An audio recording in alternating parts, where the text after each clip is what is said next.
안녕하세요. 저는 첫 단추부터 잘못 끼워진 결혼 생활을 했다가 결국 파경을 맞이한 30대 여자입니다. 결혼 준비 단계에서부터 삐그덕거리기 시작했는데 어쩌다 보니 상황에 떠밀려 결혼을 하게 되었어요. 그때 마음을 단단히 먹고 결혼하지 않았더라면 이런 상처와 시련은 없지 않았을까 싶기도 한데 인생이라는 게 어디 제 마음대로 되나요? 결국 뭐든지 몸소 닥쳐봐야 깨닫게 되는 것도 있는 것 같습니다. 저는 2년 정도 연애했던 남자친구와 결혼을 약속했었습니다. 제가 3살 연상이었고 동네 누나 동생 사이로 지내다가 30이 넘어서야 이성적인 감정이 싹 터서 연애를 하게 되었죠. 그렇게 잘 만나오다가 결혼을 하려고 했고 남친네 어머님을 만나 뵙게 되었습니다. 남친은 아버님이 일찍 돌아가시고 어머님이랑 둘이 산다고 했거든요. 그런데 남자친구네 어머님이 저를 마음에 안 들어 하셨습니다. 제가 남친보다 연상인 것도 마음에 안 들고 당신이 좋아하는 차분하고 여성적인 성격도 아니래요, 제가. 제가 키가 좀 작은데 그것도 마음에 안 든다고 하시고 제가 미용사로 일을 했는데 제 직업도 마음에 안 든다고 하셨어요. 어머님은 자기가 원하는 며느리감이 있었는데 거기에 제가 하나도 부합되는 게 없대요. 자기는 며느리하고 딸처럼 친하게 지내고 싶은데 얘기 몇 마디만 해봐도 저랑 안 맞는 게 느껴지신답니다. 그건 저도 마찬가지였어요. 면전에 대놓고 제가 마음에 안 든다고 말하실 정도로 무례하신 분인데 저라고 어머님이 좋았겠나요? 게다가 결혼하면 일주일에 한 번 이상은 와야 되고 연락도 매일 해야 되고 계절 바뀌면 여행도 가야 된다면서 며느리로서 아내로서 역할을 잘하라고 한참 얘기를 하셨습니다. 제가 남친보다 나이가 많다고 남친을 우습게 여기면 안 된다면서 뭐라고 하시고요. 저도 처음에는 결혼할 남친 어머님이시고 어른이시니까 열심히 들어드렸지만 들을수록 너무 기분도 나쁘고 저를 싫어하시는 게 느껴지더라고요. 저도 저희 부모님이 애지중지 키운 소중한 자식인데 그런 취급받고 싶지 않았고 또 시어머니 자리가 저러면 결혼해서도 고생문이 열리겠구나 싶었습니다. 그래서 어머님과 만나고 나서 이 결혼을 해야 되나 말아야 되나 고민이 많았어요. 남친에게도 솔직히 말했는데 남친은 결혼 전이라 그냥 저러시는 것 뿐이라면서 막상 결혼하고 한 식구 되면 누구보다 잘해주실 거라고 저를 설득하더라고요. 하지만 제가 보기엔 그러실 것 같지도 않았습니다. 남친은 좋았지만 그 어머님 성격이 감당 안 될 것 같았죠. 그래서 헤어짐까지도 진지하게 생각했었습니다. 그런데 그맘때 제가 생리를 안 하는 거예요. 설마 해서 임신 테스트기를 써봤는데 임신이 맞았습니다. 남친도 그 사실을 알게 되었고 어차피 결혼 준비 중이었는데 잘 된 거 아니냐 하더라고요. 제 입장에서는 결혼을 하는 게 맞나 아닌가 고민 중인데 아이가 생긴 거니 너무 당황스럽기만 했죠. 그때 좀 더 신중하게 깊은 고민을 했어야 했는데 결국 저도 상황에 떠밀려 남친의 설득에 떠밀려 결혼을 하게 되었습니다. 사실 남친도 좋았고 콩깍지가 제대로 씌워져 있을 때라서 이런 남자는 또 만나기 힘들 것 같다는 생각도 있었거든요. 그렇게 결혼을 진행했고 1년 정도는 남친 혼자 살던 원룸에서 살다가 1년 뒤에 남친이 청약해놨다는 아파트에 들어가기로 했습니다. 그런데 막상 결혼을 하고 보니 거의 계약금만 내놓은 깡통 청약이더라고요. 남편은 그때 장사를 하고 있었는데 자기가 중도금이며 잔금 다 낼 수 있다고 모자란 것만 대출하면 된다고 큰 소리를 쳤어요. 그래서 믿었는데 결혼하고 나서 남편의 가게는 장사가 더 안 됐습니다. 사실 결혼 준비할 때부터 이미 내리막길이었다고는 하는데 갈수록 매출도 안 나오고 경쟁 업체에 밀려서 손님도 다 떨어져 나갔죠.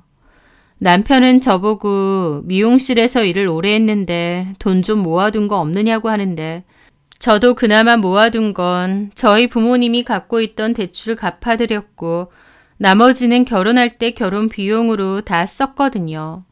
집은 남편이 하는 대신 혼수나 결혼식 비용은 제가 내기로 했었으니까요. 그래서 내가 돈이 어딨느냐고 왜 결혼 전이랑 말이 다르냐 그랬죠. 남편도 자기 사업이 이렇게까지 안 좋아질 줄 몰랐다고 하더라고요.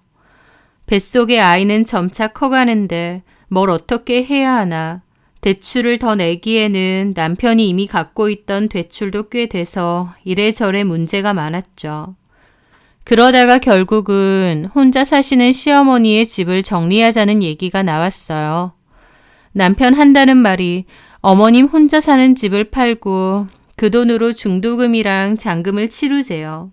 그러면 무리해서 대출할 필요도 없지 않느냐면서요. 그걸 해결 방안이랍시고 저한테 얘기를 하는데 제 입장에선 당연히 싫죠. 결혼 전부터 어머님하고 부딪혔고 껄끄러운데 같이 살아야 된다뇨. 저는 절대 싫다고 차라리 내 이름으로 대출을 하자고 했는데 남편 사업이 계속 안 좋다 보니 상환하는 것도 부담스러웠고 무리해서 대출을 받을 상황도 안 됐습니다. 게다가 저희 부모님도 크게 도와주실 여력은 안 됐고요. 남편은 방법이 없지 않느냐며 저를 설득했습니다. 그러면서 한다는 말이 자기 어차피 아이 낳고 일할 거잖아. 그때 우리 엄마가 애 봐주면 되지. 일부러도 애 때문에 합가해서 사는 집도 많은데. 나 출산하고 1년 정도는 일 안 할 거야. 애 전적으로 돌볼 거라고. 1년 뒤에 말하는 거지. 지금으로서는 방법이 없어. 엄마 집 아니고서 어떻게 할 거야. 그렇다고 처가댁에서 도와줄 수 있는 것도 아니잖아. 처음에 결혼하자고 할 땐 나한테 그렇게 말 안 했으면서 왜 말이 바뀌어? 청약 됐고 돈 납입하는 것도 문제 없다면서. 집은 자기가 전적으로 해결한다며. 나도 상황이 이렇게 될 줄 알았어? 나도 속상해. 저는 한숨이 절로 나왔습니다. 하지만 어쩌겠나요. 이미 결혼은 했고 뱃속의 아이는 자라고 있고 집 문제도 해결해야 했죠. 저는 그럼 기한이라도 정하자고 했는데 남편은 딱 3년 정도만 살고 그 후에 자기가 돈 열심히 벌어서 엄마 사실 집 구해주겠다고 하더라고요. 저도 그 말을 믿고 알겠다고 했습니다. 지금 생각해보면 저도 어리석고 순진했죠. 3년 동안 아무리 열심히 일한다고 해도 어머님 집을 어떻게 또 사들이며 또 사들인다고 해도 어머님 입장에선 멀쩡히 살던 집 팔아서 돈 줬는데 나가란다고 나가시겠나요? 하지만 저는 남편의 말을 믿었습니다. 그리고 남편도 어머님에게 집을 팔고 같이 살자고 했습니다. 어머님은 흔쾌히 알겠다고 하셨어요. 며느리한테 대접 좀 받고 살자는 말을 자주 하셨는데 합가해서 사는 거면 어머님 입장에선 좋으셨겠죠. 그렇게 어머님 댁을 팔고 저는 신혼부터 시어머니와 합가 생활을 시작하게 되었습니다. 이왕 살 거 오해도 풀고 좋은 마음으로 잘 지내보자 마음도 먹었지만 결론적으로 말씀드리면 어머님과의 합가 생활은 최악이었고 스트레스 자체였습니다. 어머님은 깐깐하고 까다로운 분이셨고 잔소리가 많았고 자기 말이 다 맞다고 생각하시는 분이었어요. 주변에 친구분들도 별로 없으신지 약속도 별로 없고 잘 나가지도 않으셨어요. 내내 집에만 계셨죠. 잘 맞지 않는 어머님하고 한 집에서 내내 같이 살아야 된다는 게 저로서는 너무 힘든 일이었습니다. 내가 이 결혼을 왜 했을까라는 생각을 참 많이 할 정도였으니까요. 게다가 아이를 출산하고 한창 바쁘고 손이 많이 갈 때인데 아이 육아 문제에 있어서도 사사건건 많이 부딪혔어요. 기저귀 갈고 분유 주는 거 하나까지도 옆에서 토를 달고 참견을 하시니까 저도 미쳐버릴 것 같은 기분을 자주 느껴야 했죠. 1년 동안 내가 열심히 돌보다가 1년 뒤에는 어머님에게 맡기고 다시 일을 해야겠다. 최대한 안 부딪히고 사는 게 답이겠다 싶었습니다. 그리고 살면서 깨닫게 되었어요. 남편은 3년 뒤에 어머님 집 구해서 분가를 하겠다고 했지만 그러기 쉽지 않을 거란 걸요.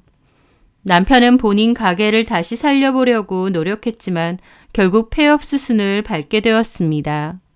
가게를 정리한 돈은 남은 대출을 갚았고 앞으로 어떻게 살아야 하나 난감했죠. 마땅한 스펙이 없어 취업도 힘들 것 같고 실제로도 이력서를 내도 연락 오는 곳이 없었습니다. 그러다가 2시간 정도 떨어진 거리의 지역에 있는 남편의 아는 형님이 연락이 왔습니다. 그 형님은 사원수 15명 정도의 회사를 운영하는데 남편더러 일자리 줄 테니 와서 일하라고 했던 거죠. 남편 가게도 망했고 취업 자리 구하기도 너무 힘들었는데 좋은 기회였습니다. 다만 2시간이나 떨어진 거리에 있는 지역이라는 게 문제였어요.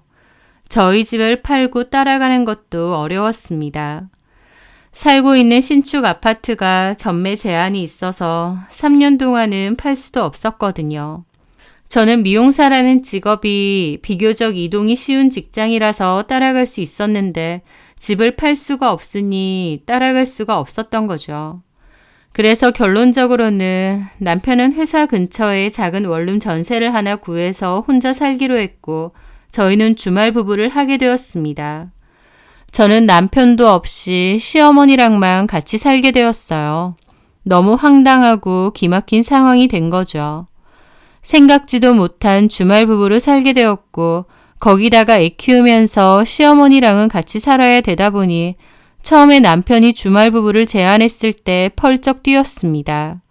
저는 이건 아니지 않느냐 막 그랬는데 남편이 조금만 참아달라며 전매 제한 끝나면 집 정리하고 저보고 내려오랍니다. 어머님하고 분가도 하자고 하고요. 결국 어쩔 수 없이 그렇게 하기로 했습니다. 잘 맞지도 않는, 같이 있으면 스트레스밖에 안 받는 시어머니랑 같이 살고 육아까지. 남편은 본인 손해보는 짓은 하나도 안 했고 저 혼자 호구자처했던 것 같아요. 하여튼 많은 대화도 오가고 싸움도 있었지만 결론적으로는 남편이 원하는 대로 그렇게 했습니다. 남편은 그 지역에 내려가 회사 근처에 작은 원룸을 구했어요. 어머님도 그때 같이 내려가서 집을 봤는데 집이 너무 작고 볼품 없다면서 우리 아들 이런 데서 혼자 살면서 고생하겠다면서 눈물을 글썽이는 거예요. 아휴, 이 작은 데서 생활이나 되겠어? 와이프랑 자식은 널찍한 집에서 편하게 사는데 너는 이런 데서 산다니 애미 마음이 너무 안 좋다. 열심히 해서 이사해야죠. 그리고 이 정도면 괜찮지 뭐. 나 대학교 자취할 때 살았던 집보다는 훨씬 좋은데 뭐. 아휴, 내 아들만 개고생이네. 저는 그 말을 옆에서 듣는데 어이가 없었습니다. 어머님 아들이 사업 말아먹고 결국 이렇게 멀리 떨어진 지역에 취업할 수밖에 없었던 거잖아요. 그런데 무슨 가족을 위해 대단한 희생이라도 하는 양 얘기를 하시는 겁니다. 가족들은 남편 덕에 좋은 집에서 호의호식 하는 것처럼 얘기하시고요. 어처구니가 없죠. 사실 그 상황에서 가장 고생인 건 저 아닌가요? 남편도 없이 그 깐깐한 시어머니 모시고 살면서 아이 돌보고 일까지 해야 했으니까요. 집이 신축 아파트고 아무리 좋아도 마음이 편해야 되는 건데 밤낮 없이 잔소리 퍼붓는 시어머니랑 같이 사는데 제가 무슨 호강이고 마음이 편하겠나요? 그런데 어머님은 진심으로 자기 아들만 고생하고 저는 좋은 집에서 편하게 산다고 생각하는 것 같아서 더 어이가 없더라고요. 하여튼 그렇게 저는 1년 만에 남편과 주말부부로 지내게 되었습니다. 초반에는 주말부부이니만큼 남편은 주말마다 올라왔습니다. 아이가 어리다 보니까 남편이 주로 금요일 저녁에 왔었어요. 와서 주말 지내고 일요일 오후에 본인 사는 집으로 돌아가곤 했죠.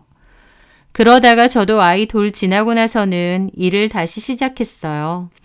어머님이 자기 아들만 고생시키지 말고 저도 빨리 나가서 일을 하라고 압박을 주시기도 했고 저 역시도 어머님하고 한 집에서 부딪히는 것보다 나가서 일하는 편이 훨씬 나았거든요. 그런데 저는 직업 특성상 주말이 더 바빴습니다. 그렇다 보니 남편이 주말에 와도 저는 일을 하러 가야 되는 경우가 많았어요. 남편의 얼굴을 보기가 쉽지 않았죠. 그래서 한 번씩은 제 평일 휴무날 아이를 데리고 남편이 혼자 사는 집을 내려가기도 했습니다. 그렇게 남편 원룸에 가면 청소도 좀 해주고 반찬도 만들어 놓았죠. 남편은 제가 그렇게 서프라이즈로 오면 초반에는 너무 좋아하더라고요. 선물 받은 기분이라고 말했죠. 저도 그런 식으로 남편을 보게 되면 더 반갑고 애틋하고 좋았고요. 그래서 휴문날이 되면 틈틈이 아이를 데리고 내려갔던 것 같아요. 그런데 한 번은 그렇게 아이를 데리고 남편 집에 갔다 왔는데 그날 저녁부터 아이가 몸이 안 좋은지 고열에 시달리고 엄청 아팠거든요. 놀라서 응급실에 데리고 가보니 돌치레라고 했습니다. 어린 아이들이 한 번씩은 겪는다는 고열 증세였죠. 저희 아이가 특별히 어디가 아팠던 건 아니고 모든 아이들이 세 돌 전에 한 번씩은 겪는다는 일반적인 성장통 같은 거였어요. 그런데 저희 남편은 그 일을 계기로 저에게 앞으로는 웬만하면 오지 말라고 하더라고요. 아이가 아직 어린데 장시간 차를 타니까 무리가 된 거 아니겠냐면서요. 저는 돌치레라고 어떤 아이들이나 겪는 증세라고 말은 했습니다. 하지만 저 역시도 아이가 아파서 응급실까지 가게 되니까 남편 말처럼 앞으로는 남편 집에 가는 걸 자중해야겠다 싶었어요. 아무래도 어린아이인데 왕복 4시간 거리를 다니는 건 너무 무리였구나 깨달았거든요. 어머님한테도 크게 혼났고요. 그래서 그 뒤로는 웬만해선 제가 안 갔습니다. 그런데 시간이 흐를수록 남편도 주말에 집에 오는 횟수가 줄기 시작했어요.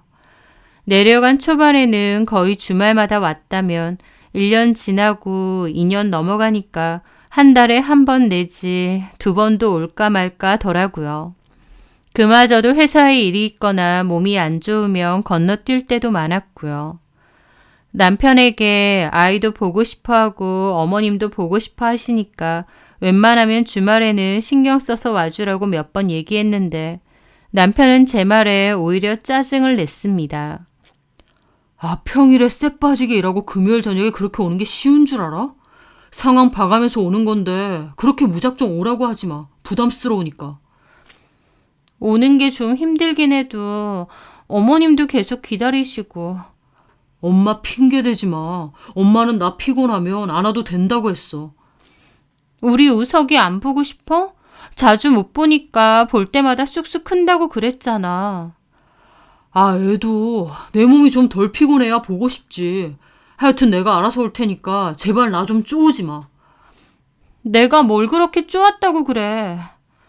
저는 별말도 안 했는데 남편은 그맘때 저에게 짜증이 몹시 늘었습니다. 그전에는 같이 안 사는 대신 통화라도 많이 했다면 이제는 통화도 거의 안 왔고 제가 해도 짜증이 반이었어요.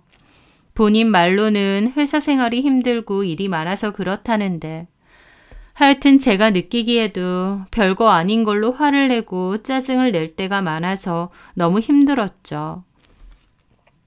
같이 사는 것도 아니다 보니 전화로 그렇게 싸우게 되면 푸는 것도 힘들었는데 남편은 어쩔 때 보면 약간 작정한 사람처럼 화를 내고 말꼬투리를 잡았습니다. 저야말로 미용실 일하느라 바쁘고 집에 오면 밀린 집안일에 육아해야 되고 또 제가 집에 오면 어머님은 옆에서 조잘조잘 궁금하지도 않은 얘기 내내 늘어놓으시고 들어드리기도 힘들었죠. 정말 피곤하고 힘들었어요. 남편은 회사 일 끝나고 집에 오면 혼자 쉬기라도 하죠. 저는 집에 와도 실수조차도 없었습니다. 그게 너무 힘들었고 지쳐갔어요. 그리고 전매 제한 시기도 지났기 때문에 남편에게 이제 집 팔자고 어머님 돈 돌려드리고 우리 돈의 대출이라도 좀 받아서 당신 회사 근처에 작은 집 하나 구하자고 했습니다. 저도 얼마든지 남편 따라 내려갈 의향이 있었고 거기서 미용실 취업을 하든 제 가게를 창업하든 뭐라도 하면 되니까요. 그런데 남편은 저희 집이 좀 있으면 값이 오를 건데 뭐하러 파느냐고 지금처럼 그냥 좀 살고 있으랍니다. 저는 전매 제한 끝나면 판다고 안 했느냐, 언제까지 부부가 이렇게 떨어져 살 거냐 했는데 그럴수록 남편은 저더러 좀 멀리 보래요. 지금 집 앞으로 집값이 더 오를 것 같은데 지금 파는 건 바보짓이라면서요. 그러면서 그리고 이미 이렇게 사는 게 익숙해졌잖아. 내가 살고 있는 여기 완전 시골이야, 시골. 자기가 도시 생활만 하다가 여기 와서 살 수 있겠어? 무슨 시골이야 거기가. 있을 거 다 있더만. 어쨌든 우리 집 근처에 비해서는 시골 맞잖아. 자기는 좀 갑갑할 수도 있어. 상관없어. 그리고 오히려 잘 됐네. 여기는 미용실 너무 많아서 경쟁도 치열한데 거기에 내 샵 열면 장사도 잘 되겠어. 왜 자꾸 집을 팔려고 해? 그냥 좀 이대로 살면 안 돼? 하면서 자꾸 저를 못 내려오게 하는 겁니다. 남편은 이렇게 사는 게 편하지 않느냐는데 그건 혼자 사는 본인 얘기겠죠. 저는 자기 엄마랑 살고 있고 집안일에 육아에 바깥일까지 다 하는데 제가 뭐가 그렇게 편하겠나요? 게다가 이혼한 것도 아닌데 남편 얼굴도 보기 힘들고요. 이렇게 살아야 될 이유를 모르겠더라고요. 그리고 왜 자꾸 남편이 극구 제가 내려오는 걸 반대하는지도 이상했습니다. 말은 집값을 핑계로 두지만 솔직히 저희 집 근처에 집값이 오를 만한 호재가 있는 것도 아니고 뭘 보고 집값이 오를 거라는지도 모르겠거든요. 남편이 자꾸 이대로 살자고 하니까 저도 짜증이 났죠. 당신 왜 그래? 약속이 너무 다르잖아. 그리고 편하긴 뭐가 자꾸 편하다는 거야? 나는 편할 게 없어. 어머님 성격 당신조차도 버거울 때 많다고 했잖아. 당신도 없이 그런 어머님이랑 사는데 내가 어떻게 편하겠냐고. 당신 같으면 나 없는 데서 우리 부모님이랑 같이 살 수 있어? 못하잖아. 아, 그래. 당신 고생하는 건 알겠는데 상황이 그렇잖아, 상황이.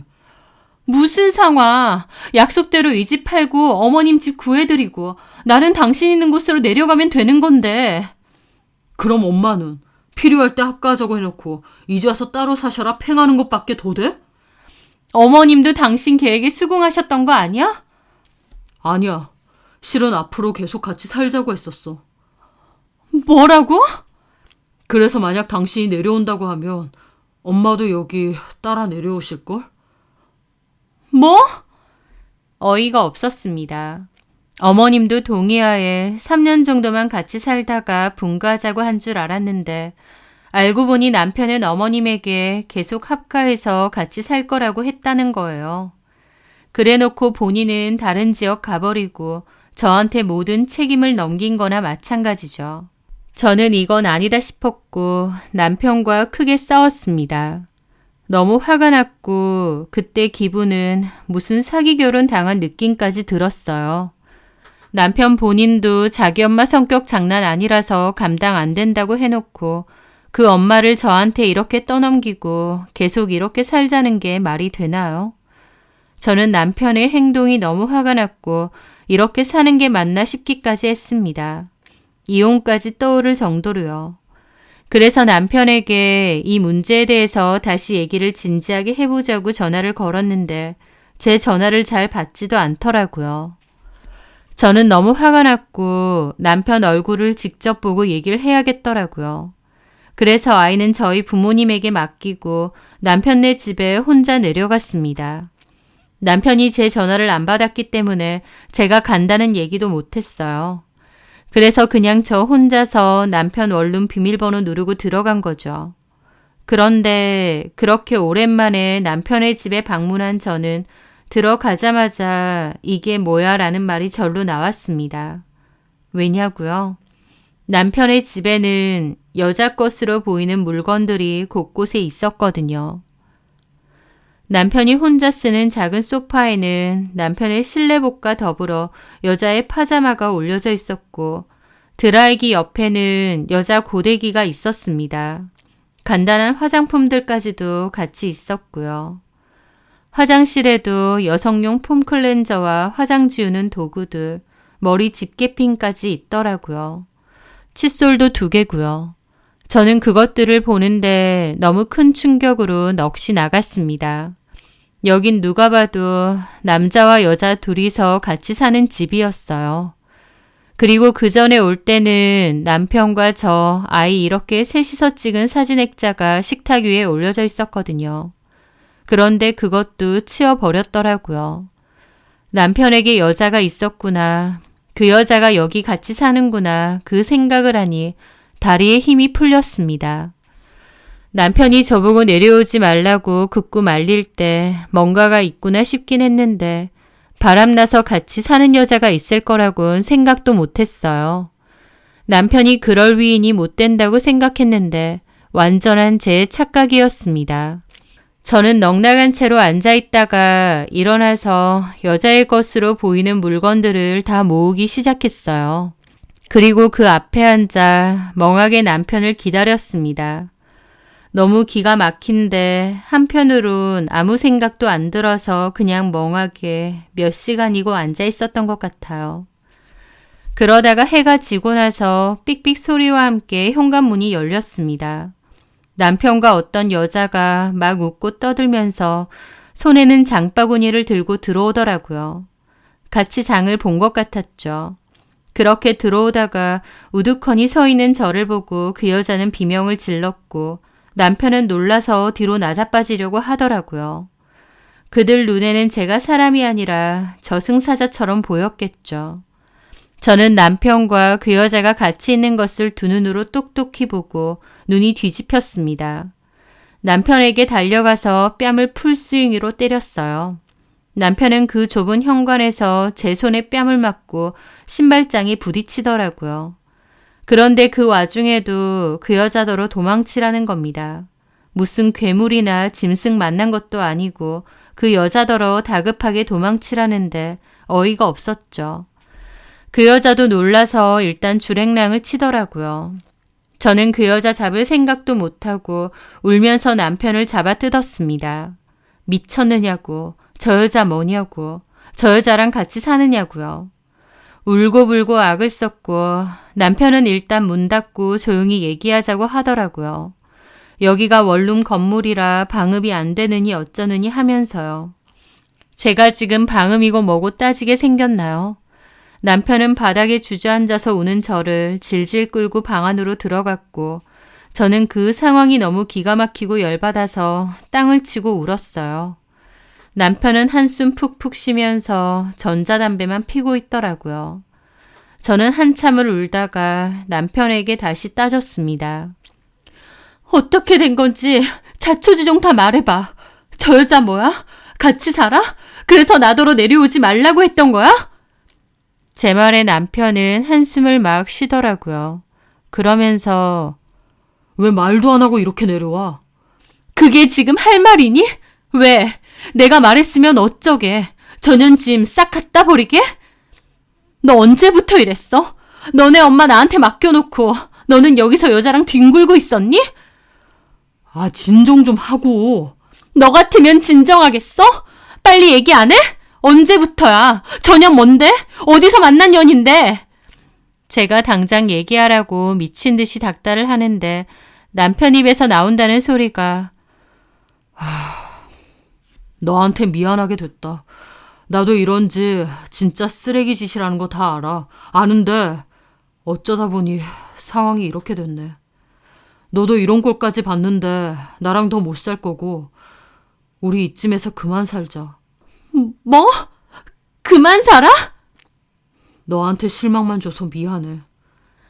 남편은 마치 준비라도 한 것처럼 저에게 헤어지자고 하더라고요. 이런 상황이 생기면 바로 헤어지자고 하려 했던 사람처럼요.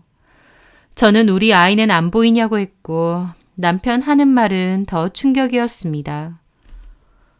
내가 참 미안한데 저 사람도 아이 가졌어. 뭐라고? 그러니 좋게 이혼했으면 좋겠다. 라더니 갑자기 겉옷 챙겨서 나가버리는 겁니다. 저는 너무 황당해서 그렇게 도망가는 남편을 잡지도 못했어요. 정신을 차리고 보니 남편은 없고 저 혼자 남편 자취방에 우두커니 남아있더라고요.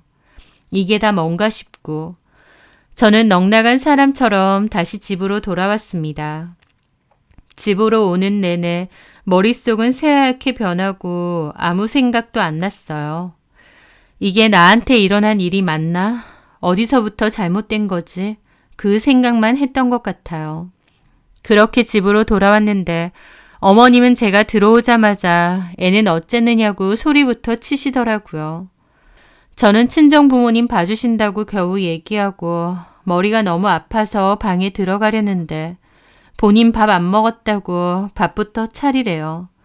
그때가 이미 9시가 다 되어 가는데 밥도 안 드셨다며 밥 차리라는데 그 말에 저도 너무 열이 받고 화가 폭발했죠.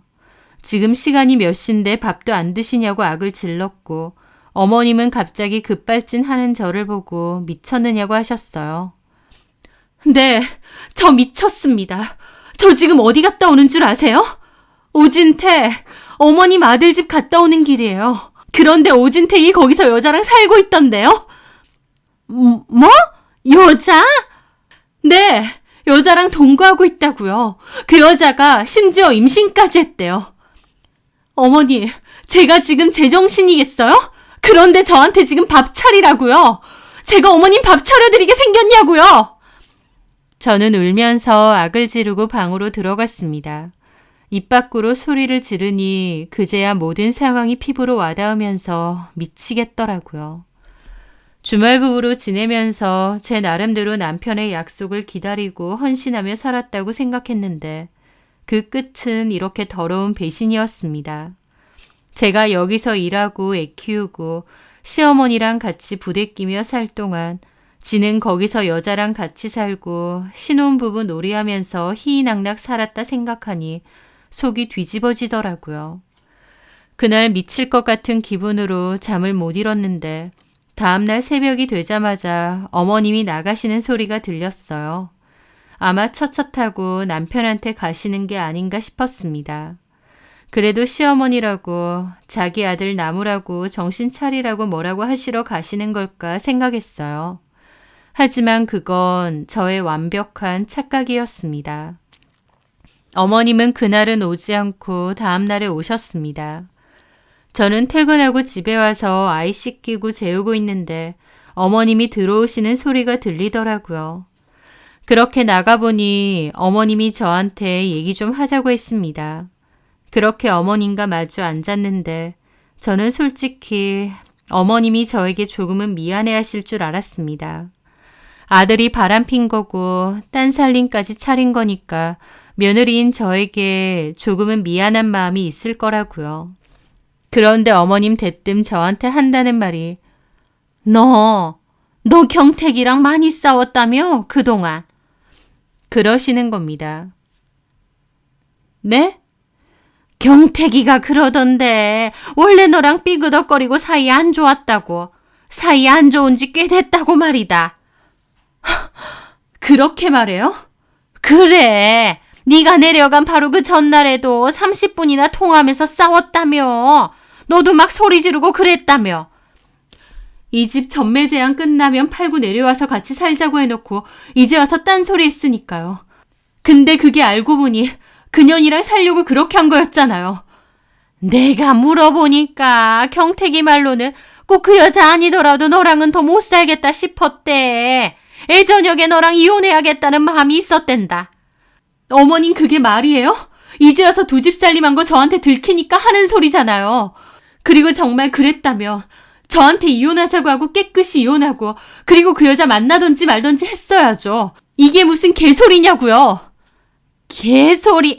너 지금 시어머니 앞에서 개소리라 그래?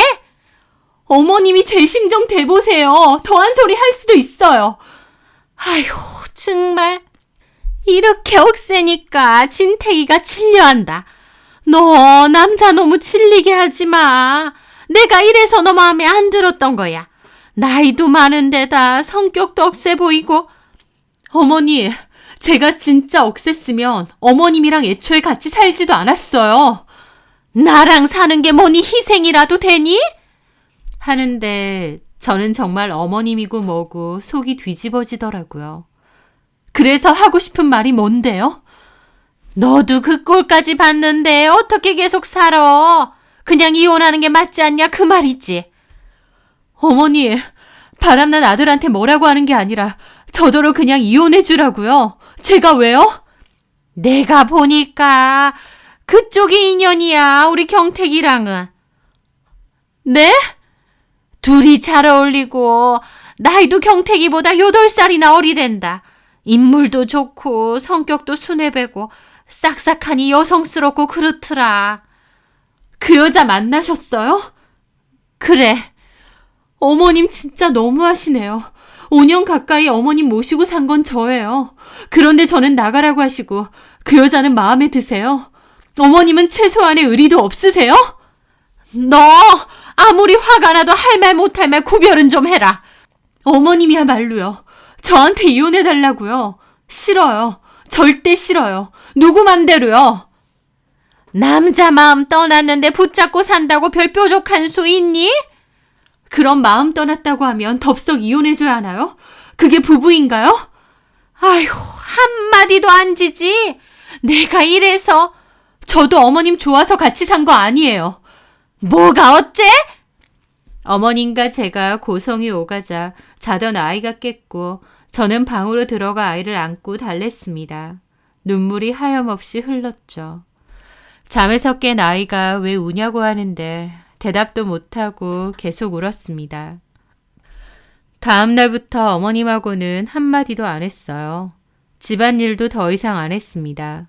어머님 밥도 안 차려드렸어요. 아이도 그냥 어린이집 보내고 하원할 때는 저희 친정 부모님께 부탁드렸어요. 그렇게 지내면서도 속이 새카맣게 타들어가는 기분이었어요. 차라리 이혼을 하는 게 맞나 싶다가도 내가 왜 그래야 되나 싶고 하루에도 12번씩 마음이 달라졌죠.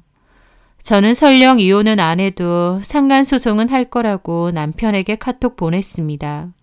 사실 증거가 따로 없어서 어떻게 할 순 없었지만 너무 억울했거든요. 그런데 제가 그렇게 문자를 보낸 저녁 어머님이 저에게 얘기 좀 하자더군요. 그러면서 한다는 말이 지금 집 팔 거랍니다. 그리고 저한테 5천만 원 떼주신답니다. 대신 소송도 하지 말고 그냥 조용히 이혼해 주라고 하더라고요. 저는 싫다고 이혼 안 하고 상간소송만 할 거라고 했고 어머님은 저보고 지독하다더군요. 그리고 제가 이혼 안 한다고 하니까 얼마 뒤 어머님은 1억 줄 테니 협의혼 해주라고 했습니다. 그 집이 막 비싼 집이 아니기에 그중 1억이면 생각보다 많은 돈을 준다는 뜻이긴 했어요.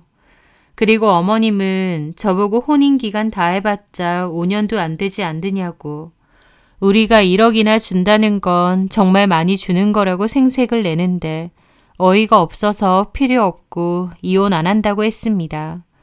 그런데 어머님은 이렇게 사는 게 무슨 의미가 있느냐며 적극적으로 이혼을 요구하시더라고요. 남편보다 어머님이 더 나서서 이혼을 요구하는 꼴이었습니다.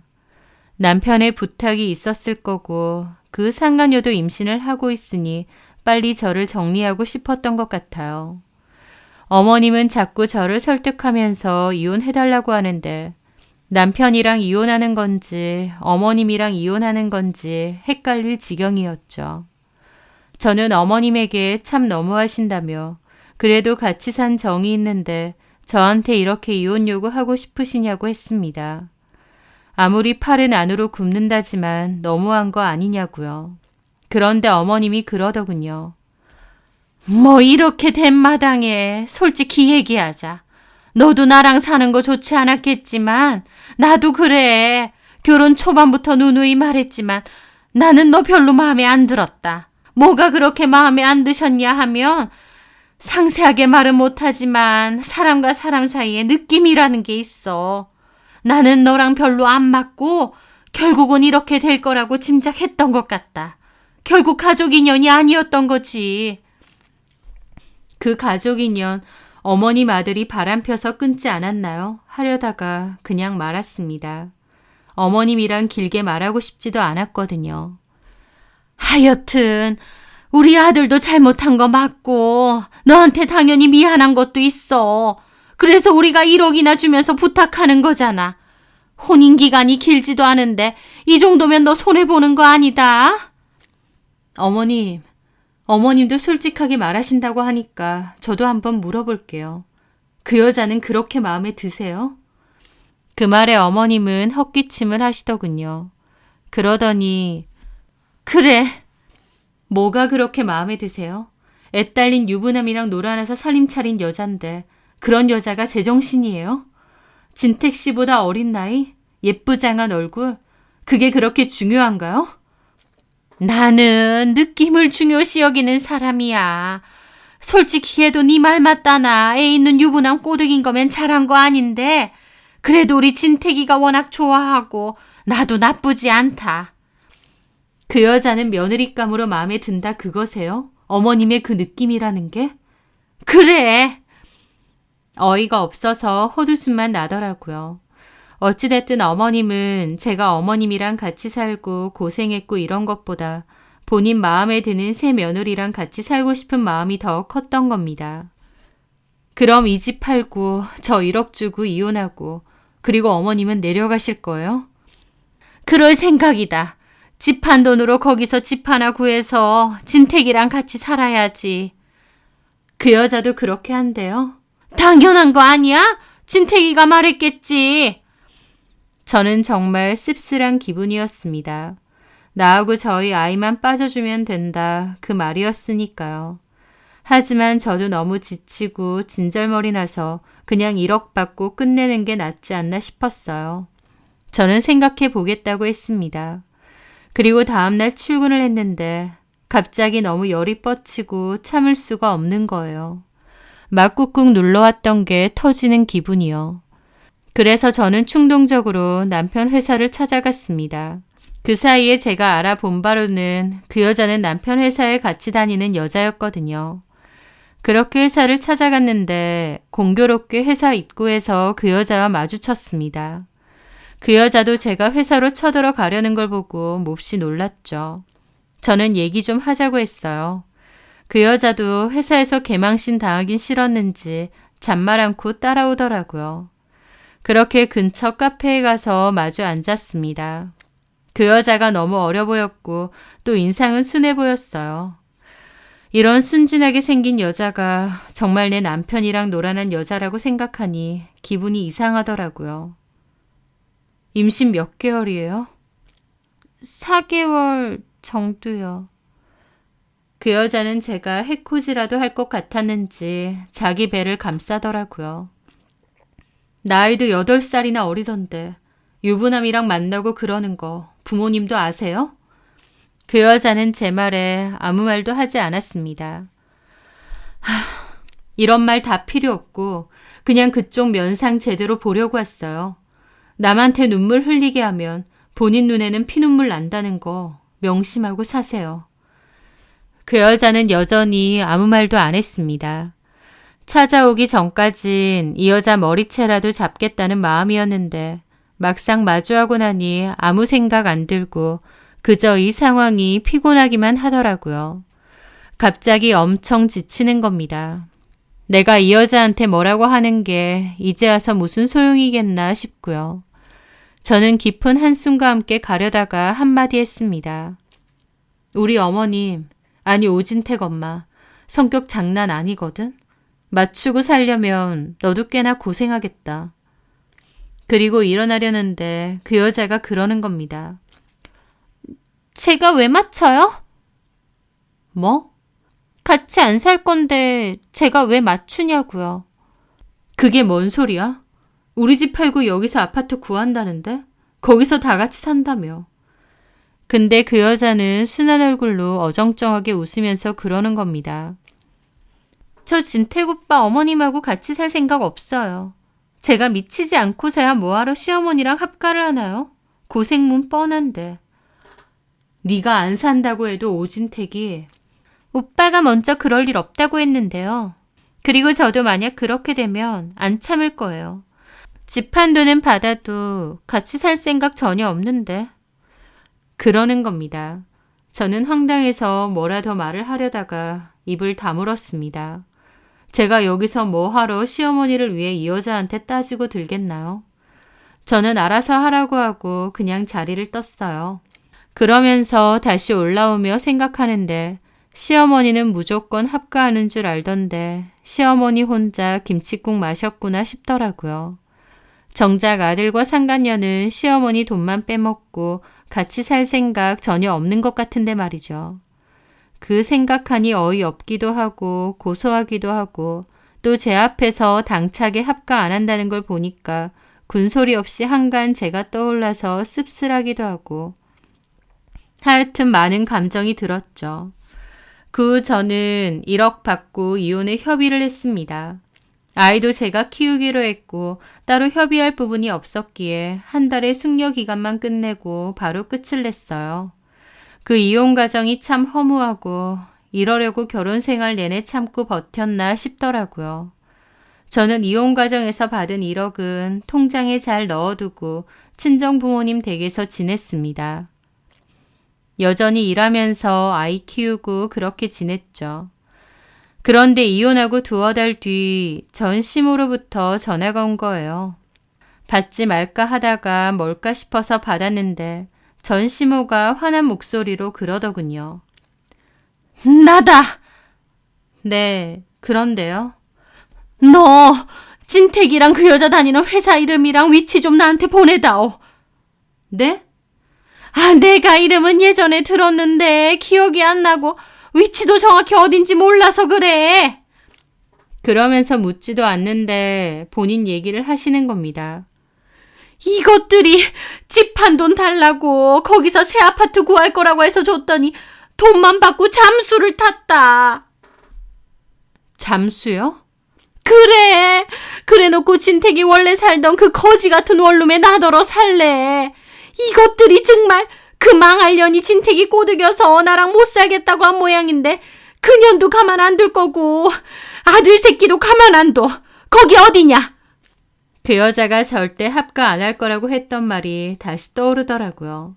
전 시모는 제대로 팽을 당한 모양이었습니다. 아들과 그토록 마음에 든다던 새 며느리한테도 제대로 배신 당한 거였죠. 저는 냉큼 문자로 알려드리겠다고 했습니다. 주소도 보낼 테니 택시에다 얘기해서 데려다 달라고 하라고 했죠. 그리고 문자로 남편 다니는 회사명과 주소까지 같이 보냈습니다. 전 시모가 열받아서 당장이라도 찾아갈 기세던데 직접 못 보게 된 건 좀 아쉽더라고요. 그리고 한참 나중에서야 남편이랑도 아는 겹 지인으로부터 남편의 얘기를 전해 들었는데 전 시모는 저한테 연락처 받고 정말 그 길로 아들 다니는 회사 쳐들어간 모양이었습니다. 가서 색 난리치고 전 남편과 그 상간녀 머리채까지 잡았대요. 너네가 내 돈만 빼먹고 나를 팽하냐고, 니들이 인간이냐고요. 그러는 과정에서 그 회사 사람들도 다 알게 되고 게다가 그 상간녀는 어머님한테 심하게 밀쳐지는 바람에 뱃속에 있는 아이 유산까지 했답니다. 이미 임신 주수가 상당했는데 그런 식으로 유산을 한 거라서 큰 수술을 받았다고 하더라고요. 그 일로 남편과 그 여자는 회사 소문 다 나서 거의 잘리듯이 그만뒀고 남편과 전 시모 사이도 완전 틀어졌다고 했습니다. 전 시모는 돈 내놓으라고 아들 상대로 소송도 건다고 했다는데 정말 걸었는지는 모르겠어요. 하여튼 정말 엉망진창 풍비박산이 났더라고요.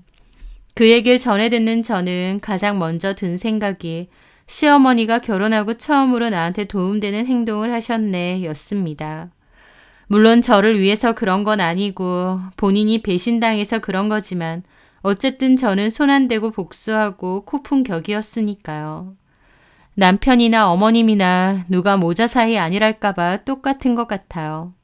본인 상황 이해하고 희생해줬는데 고마운 거 하나도 없이 배신 때린 남편이나 어쨌든 합가해서 일하고 아이 키우며 열심히 살아준 며느리 배신하는데 더 발벗고 나선 어머님이나 둘 다 정말 똑같은 것 같습니다. 그러다가 결국 서로 배신하고 그 모양이 된 거겠지만요. 이혼의 과정도 힘들고 마음의 상처도 정말 컸지만 의리도 없고 인간의 기본적인 도리도 없는 그 사람들하고 인연을 끄는 건 참 잘한 것 같습니다. 첫 단추부터 잘못 채워진 인연. 애초에 첫 단추를 안 끼우는 게 가장 좋았겠지만 이미 잘못 채운 걸 끝까지 잘못 채우지 않았다고 생각해요.